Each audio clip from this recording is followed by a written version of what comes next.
ഇനി മരിക്കുന്ന സമയത്ത് തന്നെ നടക്കുന്നതാണ് തനതുവിധി. തനതുവിധി ക്രിസ്തുവിൽ വെളിവാക്കപ്പെട്ട കൃപാവരത്തെ 1021 കേട്ടോ, ഖണ്ഡിക 1021. ഇതൊക്കെ എഴുതി വെക്കണം, ഇത് വായിക്കണം നിങ്ങൾ. 1021 ക്രിസ്തുവിൽ വെളിവാക്കപ്പെട്ട കൃപാവരത്തെ സ്വീകരിക്കുന്നതിനോ തിരസ്കരിക്കുന്നതിനോ സാധ്യമായ സമയം എന്ന നിലയിലുള്ള മനുഷ്യജീവിതത്തിന് മരണം അന്ത്യം കുറിക്കുന്നു.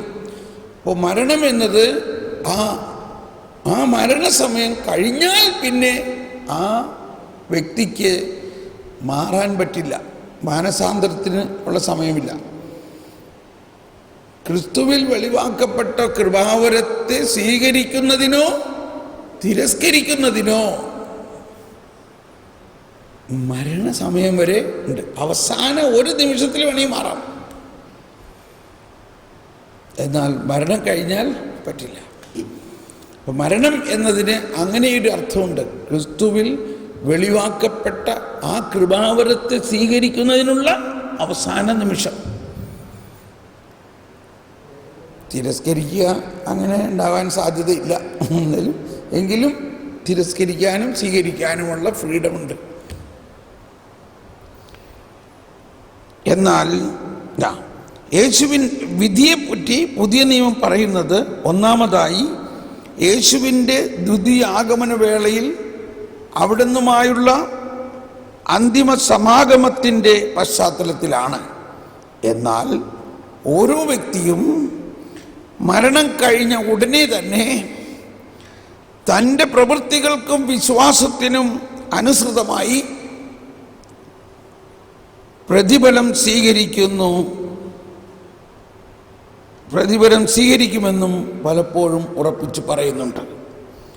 ദരിദ്രനായ ലാസറിൻ്റെ ഉപമയും ക്രിസ്തു കുരിശിൽ കിടന്ന് നല്ല കള്ളനോട് പറഞ്ഞ വാക്കുകളും അതുപോലെ തന്നെ പുതിയ നിയമത്തിലെ മറ്റ് പല ഭാഗങ്ങളും ആത്മാവിൻ്റെ ഭാഗധേയത്തെപ്പറ്റി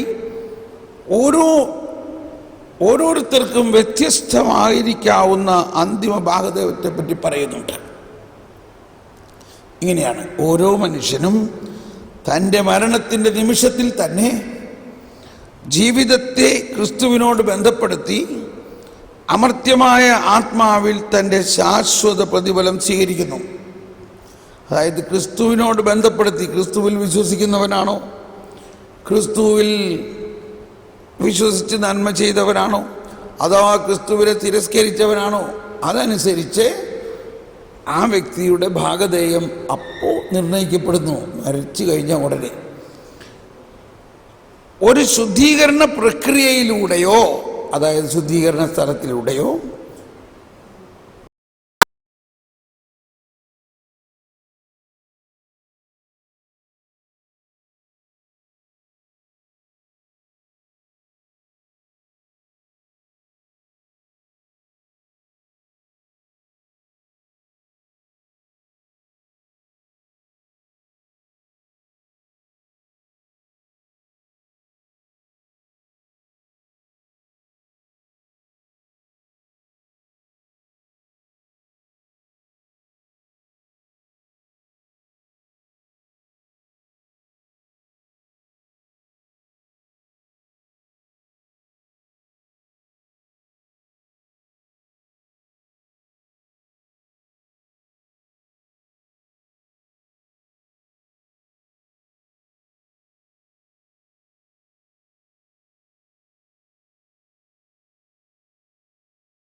ശുദ്ധീകരണ സ്ഥലത്തിന് പോവില്ല.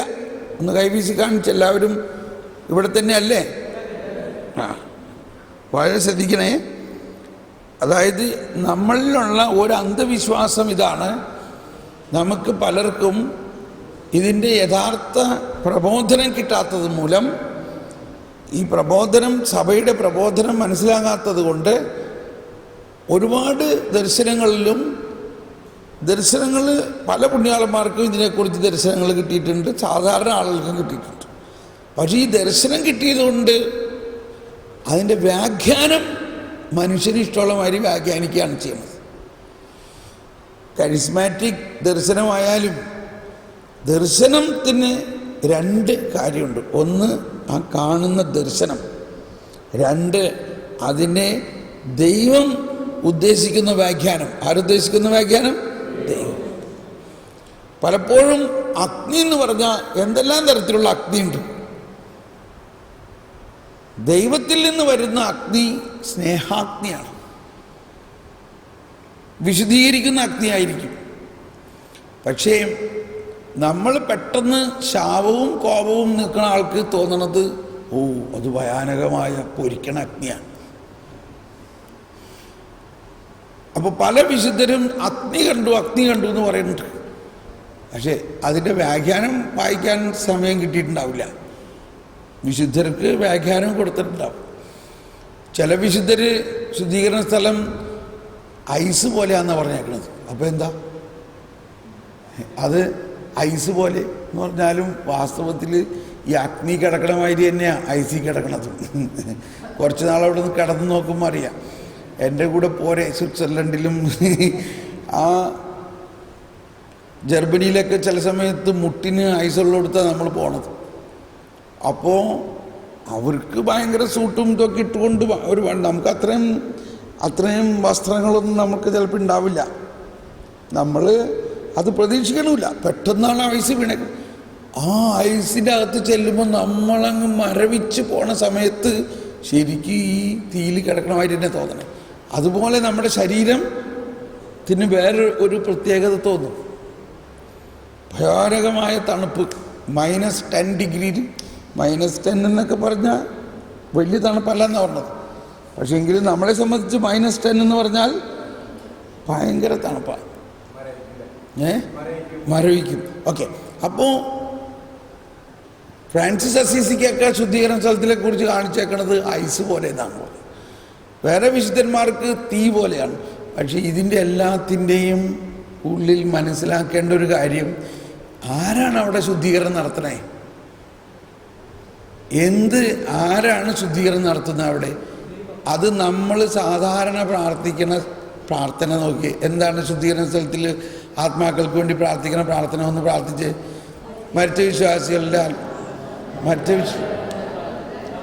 മരിച്ച വിശ്വാസികളെ തമ്പുരാന്റെ മനോണത്താൽ മോക്ഷത്തിൽ എത്തിച്ചേരാൻ നിത്യപിതാവേ. ഒന്ന് ഉച്ചത്തിൽ പ്രാർത്ഥിച്ച എല്ലാവരും, നിത്യപിതാവേ,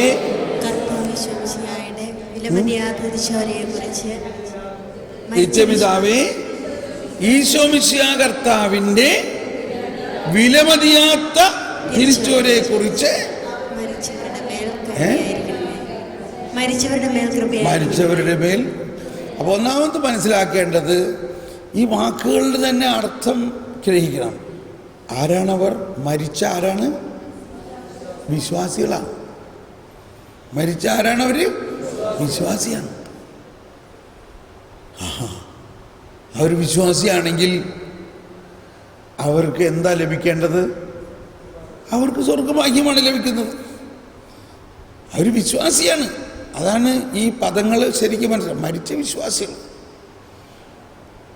ജീവിതകാലം മുഴുവനും വിശ്വസിച്ച് മരിച്ചവരാണ്. പക്ഷെ എന്നിരുന്നാലും അവരിൽ മരിച്ചു കഴിഞ്ഞാലേ, നമ്മുടെ ശരീരത്തിൽ നിന്ന് ആത്മാവ് വിട്ടാലേ ശരീരത്തിൻ്റെ ബലഹീനത മുഴുവനും മാറുള്ളൂ. ശരീരത്തിലൊരു ബലഹീന പ്രകൃതിയുണ്ട്, ഒരു പാപവാസന പ്രകൃതിയുണ്ട്. അത് മാമോദീസ സ്വീകരിച്ചവരിൽ അത് നിലനിൽക്കാൻ അനുവദിച്ചിട്ടുള്ളതാ. എന്നാൽ അത് സ്വർഗഭാഗ്യത്തിന് തടസ്സമുണ്ടാവില്ല. പാവാസക്തി, അസൂയ, കലഹം, കോപം, ഇതെല്ലാം നമ്മളിൽ ഉണ്ട്. അത് മരിക്കുന്ന സമയത്തെ അത് നമ്മളിൽ നിന്ന് വിട്ടുപോവുകയുള്ളൂ. അപ്പോൾ മരണം ദൈവത്തിലേക്കുള്ള പ്രവേശനം എന്ന് പറയുന്നത് അതാണ്. അപ്പോൾ ആ സമയത്ത് നമ്മുടെ ശരീരം ആത്മാവിൽ നിന്ന് മാറിക്കഴിയുമ്പോഴാണ് പൂർണ്ണമായ വിശുദ്ധീകരണം നമ്മുടെ ആത്മാവിന് കിട്ടുന്നത്. അതുകൊണ്ടാണ് നമ്മൾ ഉടനെ കുർബാന ചൊല്ലി പ്രാർത്ഥിക്കുകയൊക്കെ ചെയ്യണത്. ആ മരിച്ച വിശ്വാസി ആരാണെന്ന്? മരിച്ച വിശ്വാസി. മരിച്ച വിശ്വാസി തമ്പുരാൻ്റെ മനോണത്താൽ മോക്ഷജീവനുണ്ടായിട്ട് നിത്യപിതാവേ ഈശോ മിശിഹാ കർത്താവിൻ്റെ വിലമതിയാത്ത തിരിച്ചോരയെ പ്രതി മരിച്ച വിശ്വാസികളുടെ മേൽ കൃപയുണ്ടാകണമേ. കണ്ടോ, കൃത്യമാണ് ഈ പ്രാർത്ഥന, കറക്റ്റാണ്. ഇത് തന്നെയാണ് നമ്മൾ പ്രാർത്ഥിക്കുന്നത്. നമ്മളാരും ഓവർ ആങ്ഷ്യസ് ആകേണ്ട ആവശ്യമില്ല. ഈ ആത്മാവ് എന്ത് പറ്റും? അപ്പോൾ ഒരിക്കൽ ഇതുപോലൊരു ധ്യാനത്തിൽ ഇതെല്ലാം കേട്ട് കഴിഞ്ഞപ്പോൾ ഒരാൾ വന്ന് സാക്ഷ്യം പറഞ്ഞതാണ്, സമാധാനമായി. ഞാൻ വിചാരിച്ചിരുന്നത്, അയാൾ പറയാം, ഞാൻ വിചാരിച്ചിരുന്നത് ഈ ശുദ്ധീകരണ സ്ഥലം എന്ന് പറയുന്നത് ഒരു കഠിനമായ ഇൻ്റർവ്യൂ പോയിൻ്റാണ്. അവിടെ പരാജയപ്പെട്ട നരകത്തിൽ പോകും, ജയിച്ച സ്വർഗത്തിൽ പോകും. ചിലർ വിചാരിക്കുന്നത് നമ്മൾ പ്രാർത്ഥിച്ചില്ലെങ്കിലേ ആ ആത്മാക്കളൊക്കെ നശിച്ചു പോകും. മാത്രമല്ല ചിലർ പറയും, എൻ്റെ അപ്പം മരിച്ചിട്ട് 50 വർഷമായി, ഞാൻ ഇപ്പോഴും പ്രാർത്ഥിക്കണം അപ്പന് വേണ്ടി. പക്ഷെ നമ്മളിപ്പോഴും പ്രാർത്ഥിക്കുന്നുണ്ട്. നമ്മൾ മരിച്ച വിശ്വാസിക്ക് വേണ്ടി പ്രാർത്ഥിക്കുമ്പോൾ നമ്മൾ മനസ്സിലാക്കേണ്ടത് സഭയുടെ ആ 3 തലങ്ങളാണ്. നമ്മൾ സമരസഭ, മരിച്ചവരിൽ ശുദ്ധീകരണ സ്ഥലത്തിൽ ആയിരിക്കുന്ന സമയത്ത് അവർ സഹനസഭ, അതിനുശേഷം വിജയസഭ. നമ്മൾ പ്രാർത്ഥന തുറന്നുകൊണ്ടിരിക്കുന്നു. അപ്പോൾ ആർക്കാ പ്രാർത്ഥന കിട്ടുന്നു? സഹനസഭയ്ക്ക് വേണ്ടിയാണ് പ്രാർത്ഥിക്കുന്നത്. അത് നമ്മുടെ അപ്പം മരിച്ചില്ലെങ്കിലും നമ്മൾ പ്രാർത്ഥിക്കുന്നുണ്ട്. ഇപ്പോൾ കുർബാനയുടെ പ്രാർത്ഥനയിൽ മരിച്ച വിശ്വാസികൾക്ക് വേണ്ടി എല്ലാ ദിവസവും പ്രാർത്ഥിക്കുന്നുണ്ട്. എല്ലാ കുർബാനയും യേശു അർപ്പിച്ച ബലിയാണ്. ആ ബലിയിൽ മരിച്ച വിശ്വാസികൾക്ക് വേണ്ടി പ്രാർത്ഥന അതിൽ തന്നെ ഉണ്ട്. യേശു അർപ്പിച്ച ബലി അവർക്ക് കൂടി വേണ്ടിയാണ്. അപ്പം നമ്മൾ ഓവർ ആകണ്ട. മരിച്ച വിശ്വാസികൾക്ക് വേണ്ടി പ്രാർത്ഥിക്കേണ്ട എന്ന് ഞാൻ പറയണില്ല, ഞാൻ പറഞ്ഞിട്ടില്ല കേട്ടോ. ആരും പറയല്ലേ, അയ്യോ തോമസ് പോൾ പറഞ്ഞു മരിച്ച വിശ്വാസിക്ക് വേണ്ടി പ്രാർത്ഥിക്കണ്ട, ഞാൻ പറഞ്ഞിട്ടില്ല. പ്രാർത്ഥിച്ചു. പക്ഷെ എന്ത് ബോധ്യത്തിൽ പ്രാർത്ഥിക്കണം? എന്ത് ബോധ്യത്തിൽ പ്രാർത്ഥിക്കണം? വിലമതിയാത്ത തിരിച്ചോരയെക്കുറിച്ച് ഈ വിശ്വാസികളുടെ മേൽ കരുണയുണ്ടാകും. അത് മാത്രമല്ല, അവരെവിടേക്കാണിപ്പോൾ? അവരെവിടേക്കാ പോകുന്നേ? അവര് സ്വർഗം നേടിയിരിക്കുന്നവരാണ്. അവരൊരിക്കലും നരകത്തിലേക്ക് പോവില്ല. ഇത്രയും മനസ്സിലാക്കിയാൽ മതി. അപ്പോൾ ഈ ഓവറായിട്ട് പ്രാർത്ഥിക്കുമ്പോൾ നമ്മുടെ വിശ്വാസക്കുറവ് കൊണ്ട് നമ്മളങ്ങോട്ട് തളർന്നു പോകുക. അത് വിശ്വാസക്കുറവുണ്ടാ. അയ്യോ ഞാൻ പ്രാർത്ഥിച്ചില്ലെങ്കിൽ ആ ആത്മാക്കളൊന്നും നമുക്ക് നശിച്ചു പോകും എന്ന് വിചാരിക്കുകയാണെങ്കിൽ നമ്മുടെ വിശ്വാസത്തിൻ്റെ കുറവാണത്. ഇനി എന്താ ആ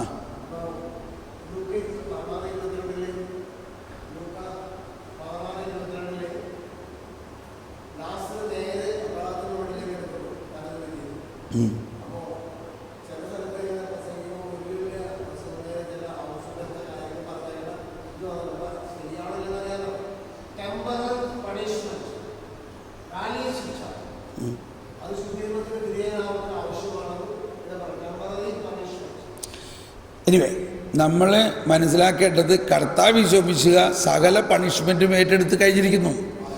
ഇനി നമ്മളുടെ കുമ്പസാരത്തിലും കുർബാനയിലും ഇതെല്ലാം ശുദ്ധീകരിക്കപ്പെട്ട് കഴിഞ്ഞിരിക്കുന്നു. ഇവിടെ പണിഷ്മെൻ്റ് അല്ല അവിടുത്തെ വിഷയം, ശുദ്ധീകരണമാണ് വിഷയം. അതാണ് പറയുന്നത്. പണിഷ്മെൻറ്റിനെ മാത്രം കോൺസെൻട്രേറ്റ് ചെയ്താൽ ആരെ പണിഷ് ചെയ്യണമെന്ന് അന്വേഷിച്ച് നടക്കണ ഒരു ഫരിസേയനാകാണെങ്കിൽ അങ്ങനെയൊക്കെ ആവും.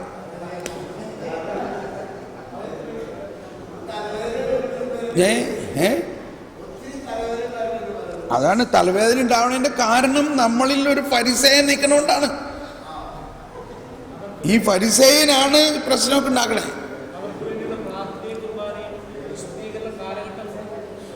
നിങ്ങൾ എന്തിനാണ് ആ കാലഘട്ടത്തിൻ്റെ പുറകെ പോണത്? അയാൾ സ്വർഗത്തിലേക്ക് പോയിക്കൊണ്ടിരിക്കണു.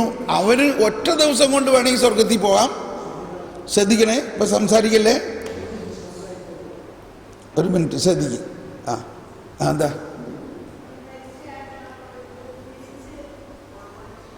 കേൾക്കുന്നില്ല ഇച്ചിരി കൂടി അടുത്തു എന്ന് പറഞ്ഞു. മരിച്ച ആത്മാക്കൾ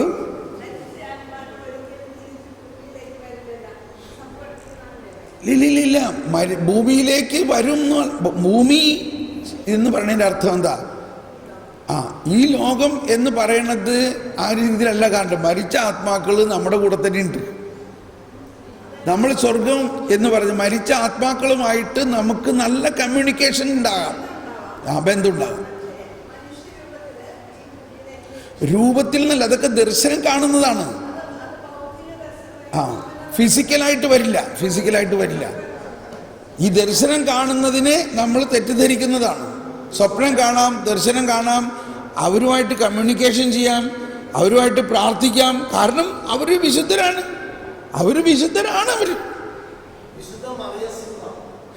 ഇപ്പൊ ഈ ടോപ്പിക്ക് ഒരുപാട് പോയാൽ എന്ത് ക്ലാസ് നടക്കില്ല. ഇത് നമ്മുടെ വിശ്വാസത്തിൻ്റെ കുറവ് കൊണ്ടാണിത്. ഇത്രയും മനസ്സിലാക്കുക. നമ്മളിലുള്ള ഫരിസേയനാണ് ഈ നോക്കി നടക്കുന്നത്. അവർ സ്വർഗത്തിൽ പോയോ? അവർ കുറച്ചാളും കൂടി അവിടെ കിടക്കണതല്ലേ നല്ലത്. അപ്പോൾ നമ്മൾ മനസ്സിലാക്കേണ്ടത്, ഇത് ശ്രദ്ധിക്കുക, അവർ ചിലപ്പോൾ മരിച്ച അത്ത തന്നെ സ്വർഗത്തിൽ പോയിട്ടുണ്ടാവും. എന്തുകൊണ്ട്? ഞാനൊരു കാര്യം പറഞ്ഞുതരാം. ഇപ്പോൾ ഇതൊരു സംഭവം ഉണ്ടായത്, ഒരു കന്യാസ്ത്രീയുടെ പ്രശ്നം. കന്യാസ്ത്രീ പറഞ്ഞു, എനിക്ക് അമ്മ മരിച്ചിട്ട് 2 വർഷമായി. ഇപ്പം ഈ ഇടയ്ക്ക് ഒരാൾ വീട്ടിൽ വന്ന് പ്രാർത്ഥിച്ചപ്പോൾ പറയാണ്, അമ്മയുടെ ആത്മാവ് പോയിട്ടില്ല, ഇവിടെ തന്നെ കറങ്ങി അടിച്ച് നടക്കണം, നിങ്ങൾ കുറേ പരിഹാരം ചെയ്യണം എന്നൊക്കെ. അയ്യോ, അതോടുകൂടി എനിക്ക് ഭയങ്കര പ്രയാസമായി. വീട്ടിലെല്ലാവർക്കും പ്രയാസം, എന്ത് ചെയ്യണം? അപ്പം ഇതാണ് കരിസ്മാറ്റിക്കുകാരുണ്ടാക്കി വെക്കണ വെന.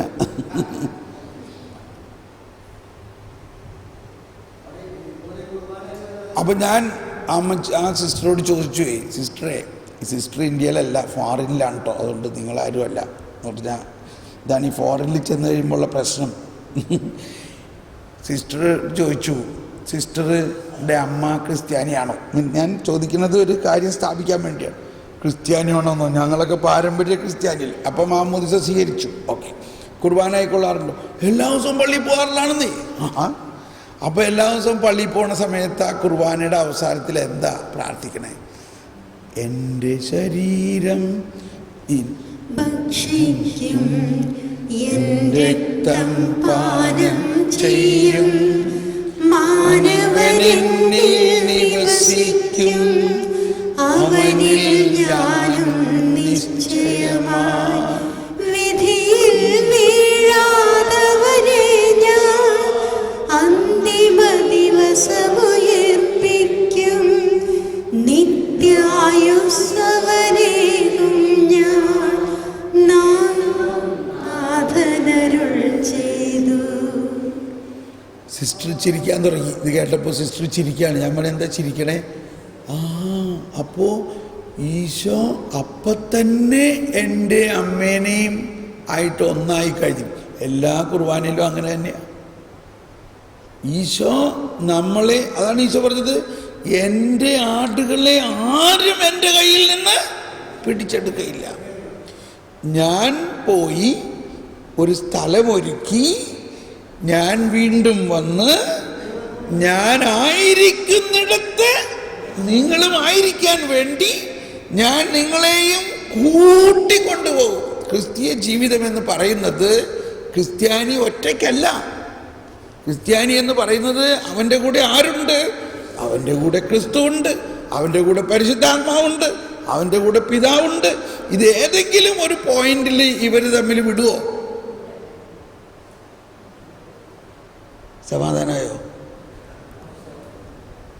ഏതെങ്കിലും പോയിന്റിൽ വിടുവോ ഇവരെ? ഞാനായിരിക്കുന്നിടത്ത് ആയിരിക്കാൻ വേണ്ടി ഞാൻ അവനെ കൂട്ടിക്കൊണ്ടുപോകും. അപ്പം ഇങ്ങനെയുള്ള കാര്യങ്ങൾ വിശ്വസിക്കണം. നമ്മൾ ഒരു അന്ധതയിലാണ്. അതാണ് വിശ്വാസത്തെ മുരടിപ്പിക്കുന്ന മറ്റൊരു കാര്യം. ഇങ്ങനെയുള്ള ഇപ്പം ഇവിടെ പണ്ട് ഇവിടെ ധ്യാനിപ്പിച്ച് കഴിഞ്ഞപ്പോൾ ഇതെല്ലാം പറഞ്ഞു കഴിഞ്ഞപ്പോൾ ആരോ ഒരു പുസ്തകം കൊണ്ടുവന്ന് എല്ലാവർക്കും കൊടുക്കാൻ തുടങ്ങി. ഈ ശുദ്ധീകരണ ആത്മാക്കൾക്ക് വേണ്ടി പ്രാർത്ഥിച്ചില്ലെങ്കിൽ അവരൊക്കെ നശിച്ചു പോകുന്നതാണ് ആ പുസ്തകത്തിൻ്റെ തീം. ഇത്രയെല്ലാം പറഞ്ഞു കഴിഞ്ഞിട്ട് ആ പുസ്തകം എല്ലാവരും ഇതൊക്കെ വായിച്ചോട്ടോ, ഈ തോമസ് പോൾ പറഞ്ഞു നോക്കിയിട്ട് കാര്യമൊന്നുമില്ല, എന്ത് ചെയ്യുന്ന ആലോചിച്ച് ചോദിച്ചു. എനിക്ക് എന്നോട് ഇപ്പം ഇവിടെ കൊണ്ടുവന്നിട്ടുണ്ടെന്ന്. തൃശ്ശൂരിൽ നിന്നാണ് അത് വരവ്, തൃശ്ശൂർക്കാരെ സൂക്ഷിച്ചോ. എവിടെയും ഞാനിത് പ്രസംഗിച്ച് കഴിയുമ്പോൾ ഒരാൾ എന്നിട്ട് എൻ്റെ അടുത്ത് ഈ പുസ്തകം കൊണ്ടുവന്ന് തരും. ആ പുസ്തകത്തിൽ ഞാൻ ആ പുസ്തകം എല്ലായിടത്തും അടിച്ച് പ്രചരിപ്പിച്ചുകൊണ്ടിരിക്കുകയാണ്. ആ പുസ്തകത്തിൽ ഈ CCCയിലെ ഒരു വാക്ക് എഴുതിയിട്ടില്ല. എല്ലാം പ്രൈവറ്റ് റെവലേഷൻ. ഇന്ന ആൾക്ക് ഇങ്ങനെ കിട്ടി, ഇന്ന ആൾക്ക് ഇങ്ങനെ കിട്ടി, ഇന്ന ആൾക്ക് ഇങ്ങനെ കിട്ടി, ഇന്ന ആൾക്ക് ഇങ്ങനെ കിട്ടി, ഇന്നൊരു കണ്ടു. അതുകൊണ്ട് നിങ്ങൾ ഈ ആത്മാക്കൾക്ക് വേണ്ടി പ്രാർത്ഥിച്ചില്ലെങ്കിൽ ആത്മാക്കൾ നശിച്ചു. അതൊന്നും ആ പുണ്യവാന്മാർ പറഞ്ഞിട്ടില്ല. അത് നമ്മളെഴുതി ചേർക്കണതാണ്. ഈ ആത്മാവിന് വേണ്ടി പ്രാർത്ഥിച്ചില്ലെങ്കിൽ ഈ ആത്മാവൊക്കെ നശിച്ചു പോകും എന്ന് നിങ്ങൾ വിശ്വസിക്കുകയാണെങ്കിൽ നിങ്ങളൊരു ക്രിസ്ത്യാനി അല്ല. കർത്താവ് ഈശോ മിശിഹാ ഇത്രയും നാൾ നമുക്ക് വേണ്ടി എന്ത് ചെയ്തു എന്നത് എന്തിനാ? ഈ നശിക്കാൻ വേണ്ടിയാണോ? അപ്പോൾ ഇതൊക്കെ പറയുമ്പോൾ തോമസ് പോൾ ശുദ്ധീകരണ സ്ഥലത്തിനെ കുറിച്ച് പ്രാർത്ഥിക്കണ്ടെന്ന് പറയണമെന്ന് വിചാരിക്കണ്ട. ഞാൻ പറയണത് നമ്മളുടെ വിശ്വാസത്തെ ക്രമീകരിക്കണം. എന്താണ് സമയമായിരുന്നല്ലേ? അയ്യോ, എന്നാൽ നമുക്ക് നിർത്തിയിട്ട് ചോറുണ്ടിട്ട് വേഗം വരാമെന്നല്ലേ? 2:15 ഒന്നാമത് 2:15. ഓക്കെ, നമുക്ക് നിർത്താം. കർത്താവേ സ്തോത്രം. ഒന്നുകൂടി സ്തുതിച്ച് പ്രാർത്ഥിക്കാം. ദൈവമേ, ശുദ്ധീകരണ സ്ഥലത്തിലെ ആത്മാക്കളെ തമ്പുരാൻ്റെ മനോഗുണത്താൽ മോക്ഷത്തിൽ ചേരുവാൻ ഇടയുണ്ടാകട്ടെ. ഈശോ മിശിഹാ കർത്താവിൻ്റെ എല്ലാവരും വിലമതിയാത്ത തിരിച്ചോരയെ പ്രതി മരിച്ച ആത്മാക്കളുടെ മേൽ കരുണയായിരിക്കണേ. ഇനി ആര് എത്ര നാൾ ശുദ്ധീകരിക്കപ്പെടും എന്നുള്ളതിന് യാതൊരു കണക്കും ആർക്കും കിട്ടില്ല. ഒന്നാമത്തെ കാര്യം നമ്മൾ വിശ്വസിക്കുക എന്നുള്ളതാണ്. അവർ സ്വർഗത്തിലേക്ക് പോയിരിക്കുന്നു. അവരെത്ര ദിവസം, അവർ കുറച്ച് ദിവസം വൈകിപ്പോയാലും ഒരു കുഴപ്പമില്ല, അവിടെ കിടക്കട്ടെ. പ്രാർത്ഥിക്കേണ്ടെന്ന് പറയാനില്ല. ഞാൻ പറഞ്ഞ മനസ്സിലായോ? നമ്മൾ പ്രാർത്ഥിക്കണത് ആ സഭയ്ക്ക് വേണ്ടിയാണ്. ഏത് സഭ? സഹനസഭ. നമ്മൾ ജീവിതകാലം മുഴുവനും പ്രാർത്ഥിക്കുന്നുണ്ട്. നമ്മളെല്ലാ കുർബാനയിലും പ്രാർത്ഥിക്കുന്നുണ്ടോ? ഇതാണ് ഈ കുർബാന ചെല്ലുമ്പോൾ പുസ്തകം എടുത്ത് പ്രാർത്ഥിക്കണം. ഇന്നാ പ്രാർത്ഥന ചെല്ലിയില്ല അച്ഛൻ, അതാണ്. ഇന്നാ പ്രാർത്ഥന ഒന്നും ചെല്ലിയില്ല അച്ഛൻ തോന്നി ഇത്തിരി വേഗം പോകാമെന്ന് തോന്നി, അപ്പോൾ പ്രാർത്ഥന ചെല്ലില്ല എന്ന് വിചാരിച്ച് വിഷമിക്കണ്ട. ആ ശുദ്ധി ബലിയർപ്പിക്കണത് അവർക്കും കൂടി വേണ്ടിയാണ്. അപ്പോൾ ആ മധ്യസ്ഥ പ്രാർത്ഥനയിൽ വിശുദ്ധ കുർബാന കാഴ്ചവെപ്പ് കഴിഞ്ഞിട്ടുള്ള മധ്യസ്ഥ പ്രാർത്ഥനയിലെ 2ാം ഭാഗത്തിൽ എന്താ പ്രാർത്ഥിക്കണ്ടോ ഇല്ലയോ? അപ്പോൾ എല്ലാ കുർബാനയിലും പ്രാർത്ഥിക്കുന്നുണ്ട്. ഓക്കെ, നമുക്കിവിടെ നിർത്താം.